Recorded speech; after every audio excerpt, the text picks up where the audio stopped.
할렐루야.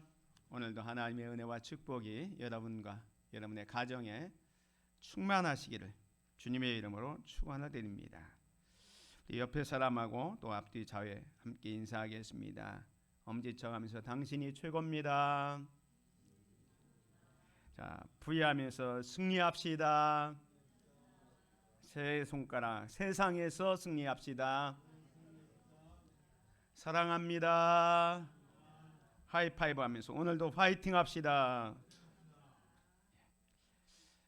오늘은 대림절 네 번째 주일입니다. 의식을 하는 교회에서는 촛불을 이렇게 네 개를 켜게 됩니다. 오늘 대림절 네 번째 주일을 맞이해서 왕이 오셨다, 그분께 경배하라. 왕이 오셨다, 그분께 경배하라 라는 제목으로 말씀을 드리면서 함께 은혜를 받기를 원합니다. 우리나라 옛날 조선시대에 왕이 지방에 행차를 하면 앞에 이렇게 군사들이 악대를 가지고 막 하면서 왕이 납신다 하면서 왕의 행차를 이렇게 알립니다. 그래서 도시마다 왕이 행차하는 행사를 이렇게 재현하는데, 이게 이제 어가행렬이라고 해서 이렇게 사람들이 나와서 구경하는데, 옛날에는 구경이 아니라 왕이 행차하면 어떻게 합니까? 그냥 다 엎드려서 그 왕이 지나가는 것을 경배할 수밖에 없었습니다. 예수님은 이 땅에 왕으로 오셨습니다. 근데 왕으로 오신 것을 제일 먼저 선포한 사람들이 누구냐면 바로 동방 박사들입니다. 이 동방 박사들이 예수님이 이 땅에 왕으로 오셨다는 것을 제일 먼저 선포합니다. 오늘 본문에 보면 2절에 유대인의 왕으로 나신 이가 어디 계시냐? 우리가 동방에서 그의 별을 보고 그에게 경배하러 왔노라. 이렇게 이야기하고 있습니다. 그래서 예수님은 이 땅에 왕으로 오신 것을 제일 먼저 선포한 것이 신약 성경에는 바로 동방 박사들입니다. 물론 이사야 선지자는 예수님을 평강의 왕으로 소개했지만 예수님이 이 땅에 오셨을 때 제일 먼저 예수님을 왕으로 선포한 사람은 바로 동방의 박사들입니다. 그래서 오늘은 이 동방 박사들의 성탄 맞이를 통해서 우리는 어떻게 성탄을 맞이해야 하는지를 살펴보면서 왕이 오셨다, 그에게 경배하라 라는 말씀으로 함께 은혜를 나누고자 합니다. 오늘 본문에 보면 왕의 탄생을 알고 찾아온 동방의 박사들을 보게 됩니다. 오늘 본문 말씀 1절에 보면 헤롯 왕 때에 예수께서 유대 베들레헴에서 나심에 동방으로부터 박사들이 예루살렘에 이르러 말하되. 헤롯 왕 때에 예수님께서 어디에서 태어나셨습니까? 유대 베들레헴에서 태어나셨다고 말씀하고 있습니다. 이 유대 베들레헴에서 탄생했다는 것은 밑으로 나오지만 미가 선지자가 이미 예수님의 탄생, 구주의 탄생을 예언하면서 유대 땅 베들레헴에서 앞으로 메시아가 나오실 것을 말씀을 하셨습니다. 그런데 예수님의 탄생을 말씀하면서 예수께서 유대 베들레헴에서 나셨다라는 말을 하고 있습니다. 거기다 덧붙여서 동방으로부터 박사들이 예루살렘에 이르러라고 말씀하고 있습니다. 이건 뭐냐면 구약에 예언됐던 그 메시아의 탄생이 유대 땅 베들레헴에서 탄생했다는 것을 말할 뿐만 아니라 거기에 더 첨가해서 동방에서부터 박사들까지 이 아기 예수가 메시아임을 알아보고 찾아오는 것으로 이 마태복음은 우리에게 소개해주고 있습니다. 다시 말해서 이 아기 예수는 단순한 그냥 어린아이가 아니라 이미 구약에 예언되었던 메시아의 탄생이고, 그것을 동방에서 찾아온 박사들에 의해서 다시 한번 확인시키면서 이 아이야말로 이제 구약의 선지자들이 예언했던 그 메시아라는 사실을 여기서 말해주고 있는 것입니다. 이 동방의 박사들은 누구였냐면 그 당시에 최고의 지성인으로서 철학, 과학, 의학, 천문학 등에 능통한, 요즘으로 말하면 과학자들이었습니다. 많은 연구가들이 이 동방의 박사들은 아마도 페르시아 지역의 사제들로서 정치 지도자들의 고문 역할을 했을 아주 높은 관직을 가졌던 인물들로 추정이 됩니다. 이들은 하나님의 계신 별을 보고 지금 예루살렘의 헤롯궁까지 찾아온 겁니다.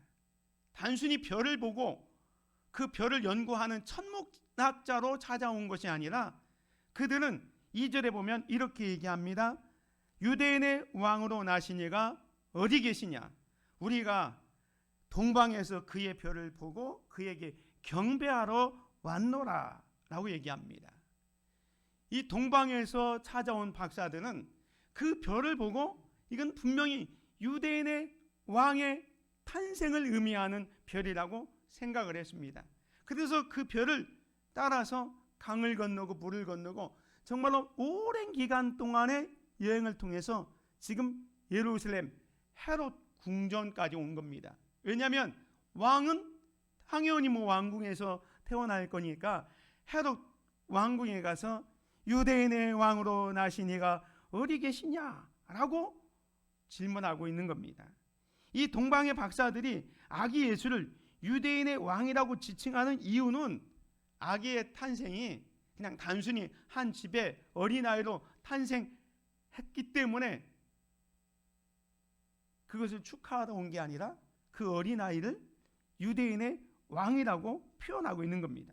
여기서 말하는 유대인의 왕은 구약 성경에 예언된 메시아, 즉 하나님이 선택한 구원자라는 뜻을 가지고 있습니다. 그래서 이 메시아는 이스라엘 민족을 구원하고 회복할 왕으로 기대되었고 또 동방 박사들은 이러한 예언을 알고 있었기 때문에 동방에서부터 별을 연구하다가 그 별을 따라와서 그 별의 주인공인 유대인의 왕, 즉 메시아가 어디에서 났느냐라고 질문하고 있습니다. 그리고 중요한 것은 우리가 동방에서 그의 별을 보고 그에게 경배하러 왔다라고 얘기하는 겁니다. 이 동방 박사들은 별을 보고 아기 예수가 탄생했다는 것을 알았고 그 별의 주인공이 바로 메시아의 탄생임을 알았기 때문에 경배하러 왔다라고 얘기를 하고 있는 것입니다. 오늘 동방 박사들이 아기 예수를 유대인의 왕으로 묘사한 것은 그들이 믿고 있던, 즉 구약의 많은 선지자들의 예언처럼 메시아 사상을 반영하고 있고 예수님의 사역과 구원을 강조하고 있는 내용이 되고 있는 것입니다. 이 박사들은 동방에서 베들레헴까지 예수님의 탄생 소식을 듣고 찾아왔습니다. 그들은 유대인의 왕으로 나신 이가 어디 계시냐라고 말합니다. 아까 말씀드린 것처럼 이 유대인의 왕은 구세주를 의미합니다. 예수님은 단순히 아기가 아니라, 단순한 아기가 아니라 세상의 왕으로 오셨음을 선언한 것입니다. 예수님은 우리의 삶의 주인이시며 모든 것의 주관자이신 왕으로 오셨음을 믿으시기 바랍니다. 이런 예수님의 탄생에 대해서 그 당시의 헤롯 왕과 또 종기 지도자들의 태도를 오늘 본문에서 우리에게 이야기해 주고 있습니다. 오늘 본문에 보면 왕의 탄생 소식을 들었던 헤롯과 예루살렘은 어떤 반응을 보입니까? 3절에 보면 헤롯 왕과 온 예루살렘이 듣고 소동한지라 라고 얘기합니다. 유대인의 왕으로 나신 이가 어디 계십니까라고 했을 때에 동방 박사들은 아마 설레임과 기대를 가지고 와서 지금 질문을 하고 있는데 정작 유대 사람들, 유대의 왕인 헤롯과 온 예루살렘은 듣고 소동하고 있습니다. 왜? 이방인들은 설렘으로 가득 차서 찾아와서 그에게 경배하려고 하는데 정작 유대인들은 혼돈과 두려움으로 가득 차서 소동하고 있을까요? 여기에는 헤롯 왕뿐만 아니라 유대 종교 지도자들도 똑같이, 또 예루살렘에 살고 있는 모든 사람들도 똑같이 혼란에 빠지게 됩니다. 그 이유는 첫 번째로 권력의 위협 때문에 그렇습니다. 헤롯은 지금 자기가 왕입니다. 그런데 자기 집안에서 자녀가 태어나지도 않았는데 또 다른 유대인의 왕이 탄생했다니까 자기 왕권이 위협을 받는 거예요. 사실은 이 헤롯은 지금 로마 정부에 의해서 이렇게 지명된 그런 왕이기 때문에 어떻게 보면 그 권력이 위태위태하는 겁니다. 그래서 늘 자기 권력을 유지하기 위해서 몰두를 하고 있는데 어느 날 이 동방에서 온 박사들이 유대인의 왕으로 나신 이가 어디에 계시냐라고 했을 때에 자기의 권력과 지위가 위협되는 것으로 간주되었던 겁니다. 그래서 소동을 피고 있는 겁니다. 사실 이 헤롯은 사실 성격이 매우 폭력적이고 질투심이 강한 통치자로 알려져 있습니다. 실제로 뒤에 보면 아기 예수의 탄생을 기점으로 해서 어린아이를 다 2살 아래 다 어린아이를 학살해 버리지 않습니까? 그것은 자기의 왕권을 위협하는 그 세력에 대해서 용납하지 못했기 때문에 어린아이를 이렇게 학살하게 되는 것입니다. 그래서 헤롯 왕은 이 권력의 위협 때문에 마음이 불안해서 소동을 피고 있고요. 그 다음에 예루살렘의 사람들은 주민들이 불안하기 시작합니다. 왜냐하면 지금 헤롯 왕이 있는데 또 다른 왕이 등장했다고 하니까 분명히 메시아의 탄생인지를 알고 있지만 이 예루살렘 주민들은 아까도 얘기한 것처럼 헤롯이 성격이 포악합니다. 이 사람이 자기가 왕권을 유지하기 위해서 어떤 정책을 펼지 모르는 거예요. 그렇기 때문에 이 예루살렘 주민도 불안에 떨고 있는 거죠. 그리고 실제로 어린아이가 태어난 것이 유대인의 왕 메시아의 탄생이 되었다는 것을 알았습니다. 그래서 구약의 예언의 성취, 실현이 되었다는 걸 알면서도 실제로 현실이 구주가 오셨다는 것을 믿겨지지 않는 거예요.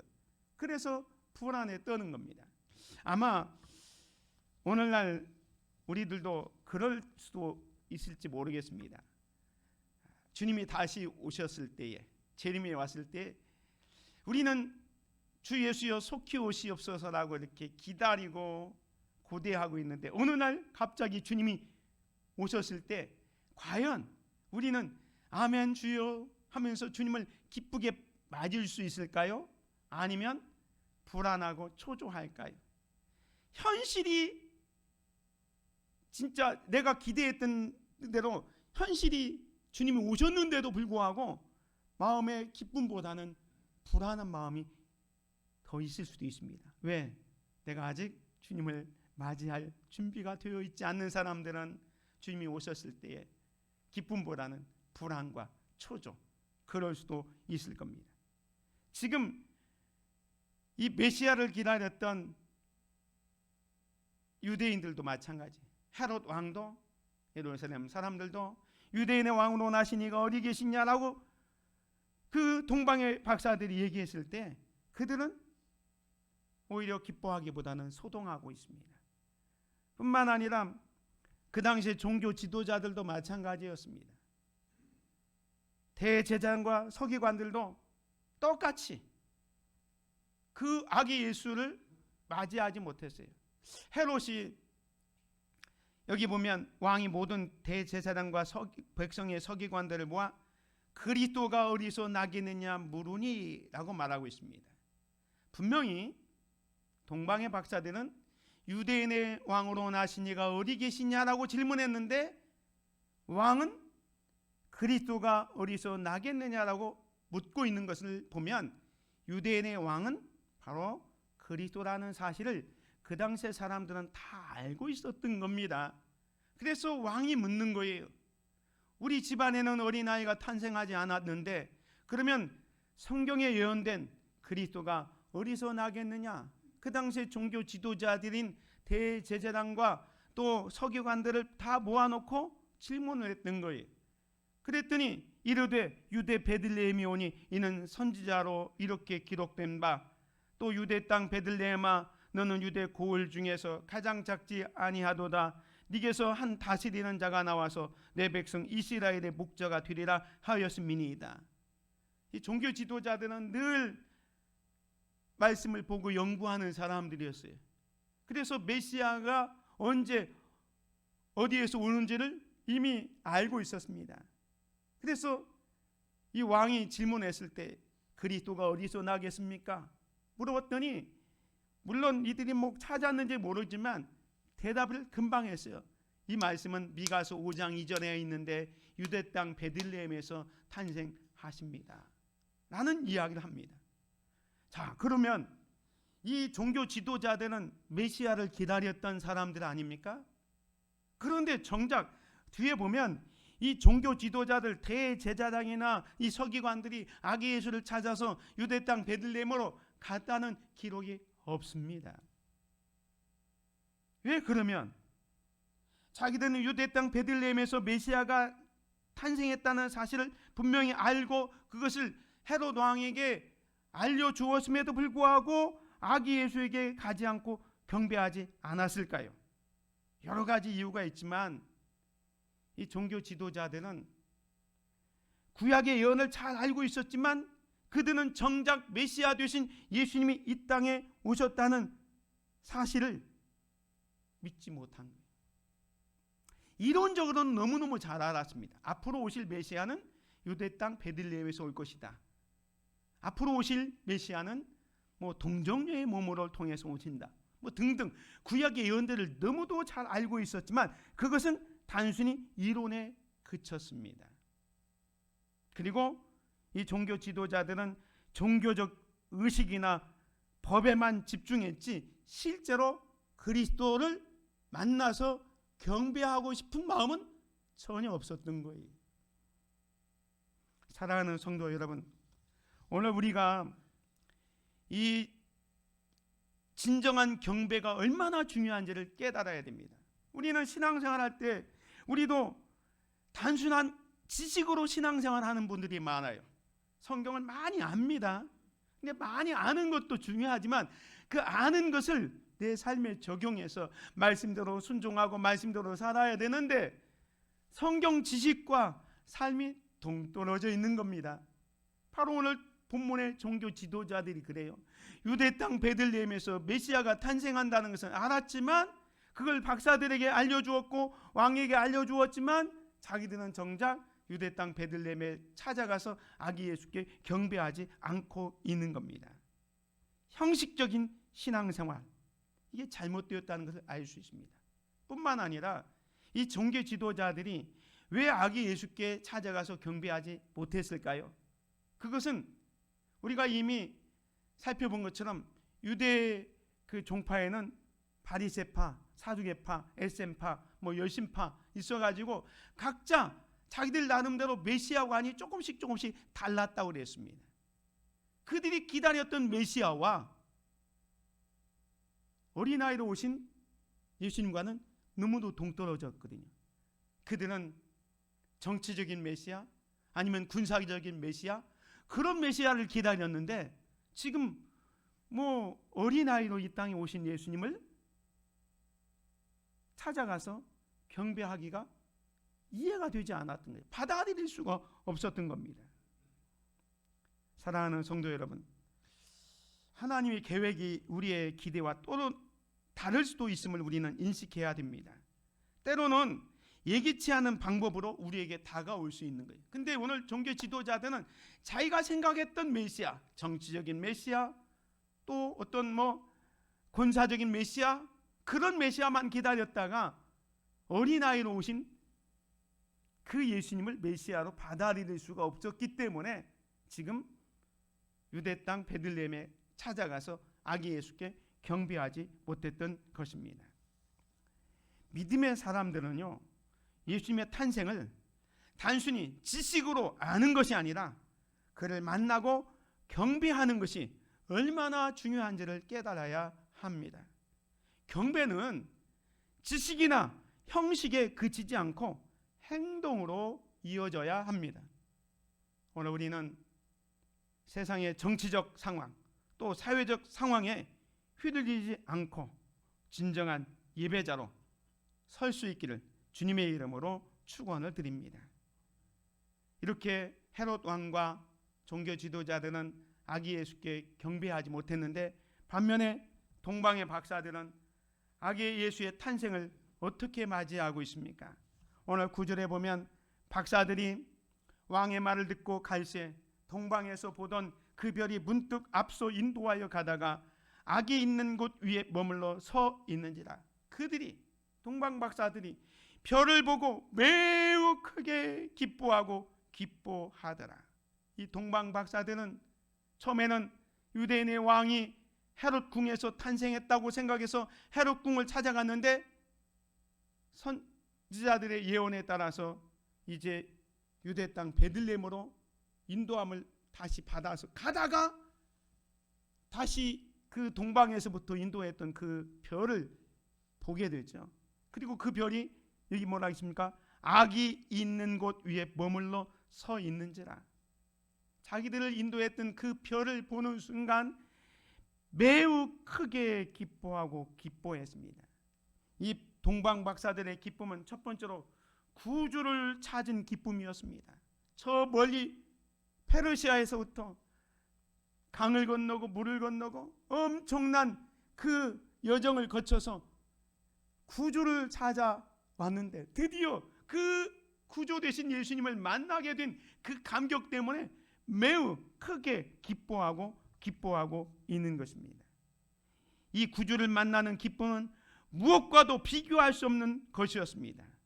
사랑하는 성도 여러분, 오늘 우리들도 이 동방의 박사들이 아기 예수를 보는 순간 매우 크게 기뻐했던 것처럼 구주 오심을 기뻐하고 그분을 경배할 수 있는 저와 여러분이 되시기를 주님의 이름으로 축원을 드립니다. 이 동방 박사들의 기쁨은 기대와 희망에 대한 기쁨이었습니다. 이 동방 박사들은 이 아기 예수를 통해서 이제 세상이 구원되고 회복될 것에 대한 기대가 있었습니다. 이 아기 예수는 단순한 어린아이가 아니지 않습니까? 메시아로 왔습니다. 세상을 구원할 왕으로 왔습니다. 그 아기에 대한 기대와 희망에 대한 기쁨이 있었기 때문에 지금 매우 크게 기뻐하고 있는 것입니다. 오늘 우리들도 예수 그리스도를 통해서 이런 기대와 희망을 가지시기 바랍니다. 여러분의 삶 속에 주님을 모셔드릴 때 그분이 나의 삶을 회복시키고 더 풍성케 하실 것입니다. 이번 성탄이 그런 성탄이 되시기를 주님의 이름으로 축원을 드립니다. 동방 박사들은 신앙의 여정을 생각하면서 기뻐했습니다. 그동안 아마 몇 개월을 거치면서 이 동방에서부터 유대 땅 베들레헴 오면서 힘들고 어려운 그 과정을 거쳐오면서 이제 이 신앙의 여정이 여기서 마쳤구나. 그 목적을 다루었을 때 그 감격이 이루 말할 수가 없었을 것입니다. 때로는 힘들고 어려웠지만 그 과정 속에서 정말로 이 시간 정말로 구주를 만나는 그 기쁨에 지금 기뻐하고 있는 겁니다.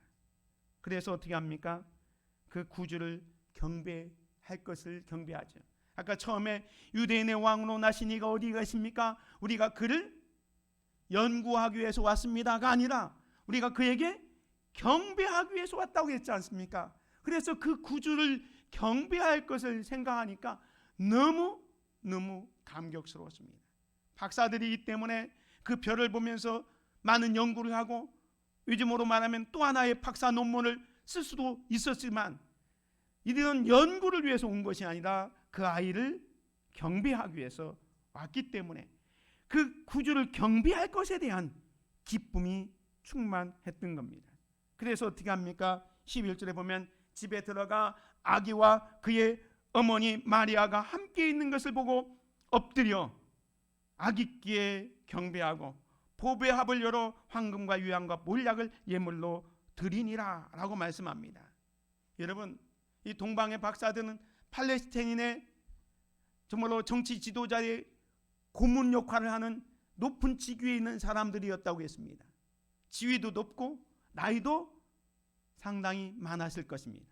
그런데 어린아이 앞에 지금 엎드려서 아기께 경배합니다.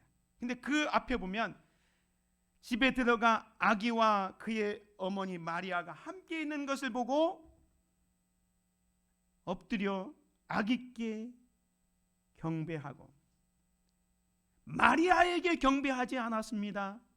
우리가 상식적으로 보면 마리아와 요셉이 어른이니까 그 마리아와 요셉에게 인사하고 경배해야 될 것 같은데 이 동방의 박사들은 마리아에게 경배하지 않았습니다. 분명히 마리아, 그의 어머니 마리아가 함께 있는 것을 보았지만 엎드려서 누구에게? 아기께 경배했습니다. 이 동방 박사들은 이 아기 예수에게 존경과 경의를 표례합니다. 왜냐하면 비록 어린아이로 태어났지만 메시아이기 때문에, 세상을 구원한 왕이기 때문에 그 인류의 구원자이신 그 아기에게 존경의 마음으로 지금 겸손하게 엎드려서 아기께 경배하고 있는 겁니다. 그리고 황금과 유약과 몰약을 예물로 드리고 있습니다. 동방 박사들은 별을 보고 예수님께 나아갔습니다. 그들은 그 길을 찾기 위해 많은 노력을 기울였고 마침내 다시 나타난 별을 보고 크게 기뻐했습니다. 뿐만 아니라 아기 예수께 엎드려 경배함으로 존경과 경외 또 겸손의 자세로 나아갔습니다. 경배는 단순히 난 의식이 아니라 우리의 마음과 정성을 다해서 하나님께 나아가는 것입니다. 사랑하는 성도 여러분, 우리는 예수님을 만날 때 어떤 마음가짐으로 나아가고 있습니까? 오늘 이 박사들처럼 정말로 존경과 경외심 또 겸손한 마음으로 나아갈 수 있는 저와 여러분이 되시기를 주님의 이름으로 축원을 드립니다.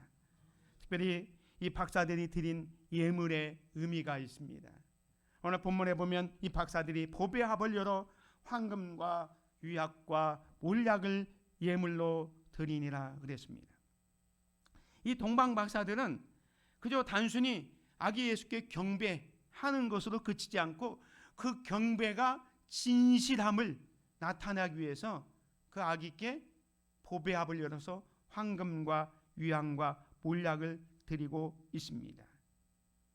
이 황금은 무엇을 상징하냐면 왕권을 상징합니다.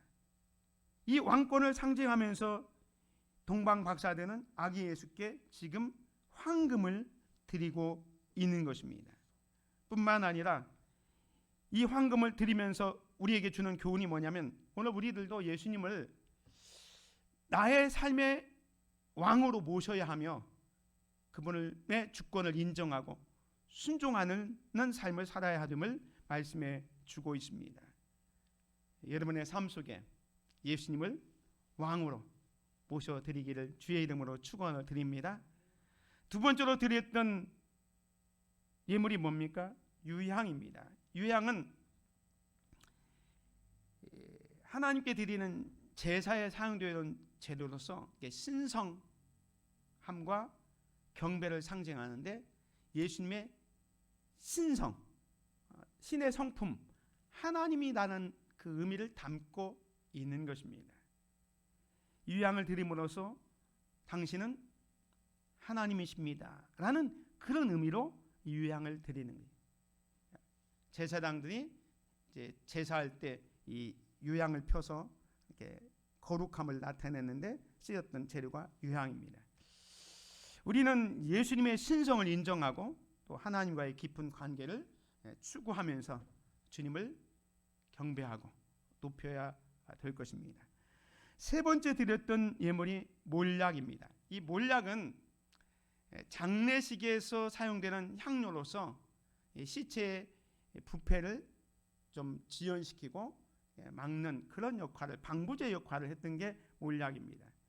이 동방의 박사들이 몰약을 드렸다는 것은 예수님의 그 죽음을 예표하고 있는 것입니다. 우리는 예수님을 나의 주 나의 하나님으로 모셔드리면서 이 동방 박사들이 드린 몰약을 드린 그 의미를 생각하면서 예수님의 고난과 희생을 기억하고 그 사랑을 깊이 이해해야 할 것입니다. 뿐만 아니라 우리도 그 사랑을 따라서 이웃을 사랑하고 또 헌신적인 삶을 살아가는 저와 여러분이 되어야 할 것입니다. 오늘 동방 박사들은 자기들이 할 수 있는 최선, 최고의 예물을 예수님께 드렸습니다. 오늘 우리도 주님께 우리의 보배합을 열어서 최고, 최상의 예물을 드려야 하지 않겠습니까? 누군가 이런 시를 썼습니다.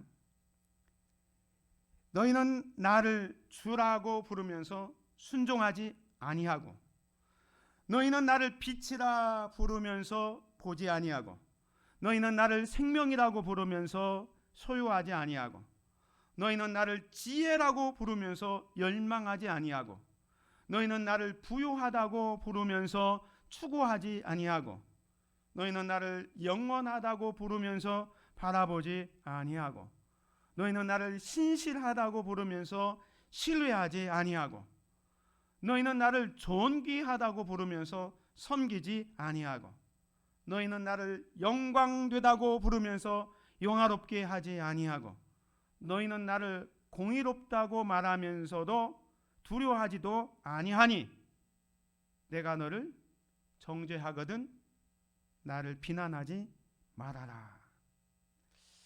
정말 그렇습니다. 예수님을 주님이라고 부르면서 진정으로 그분을 위해서 헌신하지 않는 우리 시대에 오늘 본문에 나오는 동방 박사들이 자기들의 최고 최선의 예물로 황금과 유향과 몰약을 드렸던 것처럼 이 동방 박사들의 이야기는 우리에게 큰 교훈을 줍니다. 동방 박사들은 최고 최선의 예물을 드렸습니다. 황금은 왕에게 드리는 예물로 예수님이 왕이심을 나타냅니다. 유향은 향기로운 향료로 예수님이 신성하신 분임을 의미합니다. 몰약은 죽음을 상징하는데 이는 예수님이 인류를 위해 십자가에서 죽으실 것을 암시합니다. 이처럼 우리도 예수님께 우리의 최고 최선의 거리를 드리면서 살아가는 귀한 성도들이 되시기를 주님의 이름으로 축원을 드립니다. 마지막 것은 이 동방 박사들이 아기 예수를 만난 다음에 고국으로 돌아갈 때 다른 길로 새로운 길로 돌아가게 됩니다. 12절에 보면 그들은 꿈에 헤롯에게로 돌아가지 말라 지시하심을 받아 다른 길로 고국에 돌아가니라 그랬습니다. 앞에서 헤롯 왕이 그리스도가 어디서 나겠느냐라고 물었을 때 유대 땅 베들레헴이라는 것을 알고는 이 왕들에게 말했죠. 너희가 먼저 가서 경배하고 그리고 와서 나에게 알려주면 나도 가서 경배하겠다라고 이 헤롯 왕이 이야기한 거예요. 근데 헤롯은 사실은 아기 예수를 경배하기 위해서 박사들에게 그런 부탁을 한 게 아니라 아까도 말씀드린 것처럼 자기의 권력과 지위를 빼앗길까봐 어떻게 하든지 그 어린아이를 잡아서 없애버리는 그런 의도로 박사들에게 아기를 찾거든 나에게도 이야기해줘라. 나도 가서 경배하겠다고 얘기를 했던 거거든요. 근데 오늘 본문의 12절에 보면 그들은 동방 박사들은 꿈에 헤롯에게로 돌아가지 말라 지시함을 받습니다. 만약에 헤롯에게 돌아가서 우리가 어디에서 아기 예수를 만났습니다. 알려줬다면 아마 헤롯이 그 동방 박사들에게 어떤 포상금이나 이렇게 내려줄 수도 있을 겁니다. 좋은 대접을 받을 수도 있었을 겁니다.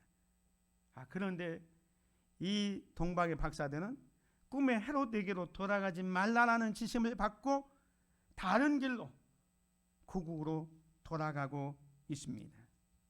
이것은 무엇을 의미합니까? 이 동방 박사들은 분명히 지금까지 동방에서부터 별을 따라 인도했던 그 별의 인도가 하나님의 인도, 성령의 인도라는 걸 알았습니다. 그리고 지금 꿈에 자기들에게 헤롯에게로 돌아가지 말라는 이 지시도 하나님의 지시로 이해를 했던 겁니다. 그래서 이제 아기 예수를 만난 다음에는 헤롯에게 돌아가면 아까 말한 것처럼 포상금도 받고 좋은 대접도 받지만 세상의 권력자나 세상의 어떤 그 부귀영화보다 이제는 주님을 만났기 때문에 하나님의 음성에 더 민감하고 하나님의 뜻대로 살기를 소망했던 겁니다. 그래서 다른 길로 고국에 돌아가고 있는 겁니다. 사랑하는 성도 여러분, 동방 박사들은 하나님께서 꿈에 나타나 헤롯에게로 돌아가지 말라는 지시를 받았습니다.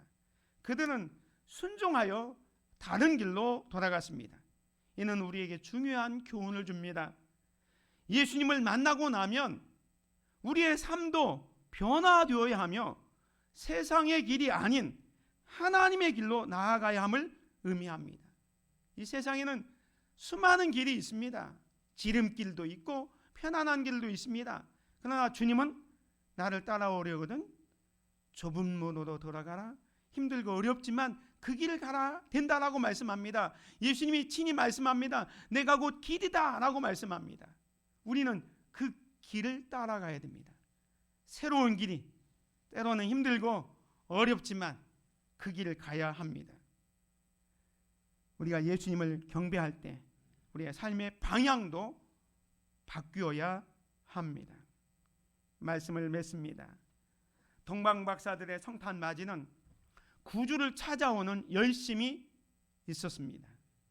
단순한 호기심이 아니라 경배하기 위해서 왔습니다.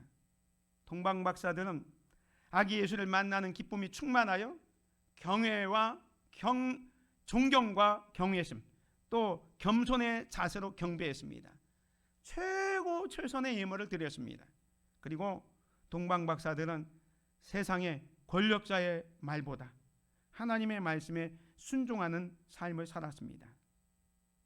지금 여러분은 동방 박사들처럼 예수님께 합당한 경배를 드리고 있습니까? 왕이 오셨습니다. 그분께 경배합시다. 은혜로우신 아버지 하나님 감사합니다. 오늘도 동방 박사들이 이 땅의 왕으로 오신 아기 예수께 어떻게 경배했는지를 바라보면서 이 땅에 만왕의 왕 만주로 오신 예수 그리스도를 나의 삶의 왕으로 모셔드리고 그 왕된 주님을 위하여 나의 최고 최선의 예물을 드리며 이제는 내 생각과 내 뜻이 아니라 하나님의 말씀과 하나님의 뜻대로 살기를 다짐하고 이제 이번에 성탄을 맞이해서 그 왕으로 오신 주님을 내 삶에 모시며 살아가기를 소망하는 사랑하는 모든 믿음의 성도들에게 한량없는 은혜와 사랑과 축복을 허락하여 주시옵소서. 예수 그리스도의 이름으로 기도드립니다. 아멘.